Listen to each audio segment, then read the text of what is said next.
Welcome to the last breakfast. Please enjoy the video. In this video, I will show how to make sugar cone cookies. First, gather your simple ingredients: 2 tablespoons of granulated sugar and a tiny pinch of baking soda. You'll also need a small non-stick pan and a metal cookie cutter. Make sure to have a heat-resistant, flat surface ready, like parchment paper or a silicone mat, for the next steps. This method is super easy and fun. Now, place your 2 tablespoons of sugar into the non-stick pan. Turn your stove to medium-low heat. It's crucial to stir the sugar constantly as it melts.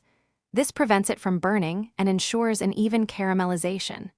Keep stirring until all the sugar crystals have dissolved and you have a smooth, amber-colored liquid. This usually takes just a couple of minutes. Once your sugar is perfectly melted, quickly pour it onto your prepared heat-resistant surface. Don't delay, as it hardens fast. Immediately take your metal cookie cutter and press it firmly into the warm sugar. Hold it there for about 10 to 15 seconds. This allows the sugar to cool slightly and hold its shape. Then, carefully lift the cutter straight up. Finally, let your sugar cone cookie cool completely on the surface for about 30 seconds.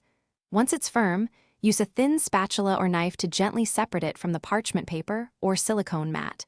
Be careful not to break it. Now you have your very own sugar cone cookie, ready to enjoy. Remember to check the description below for a link to some amazing darn tough socks with a lifetime warranty and other great deals. Thanks for watching. Thanks for watching. If this was helpful, leave a like and consider subscribing. See you next time.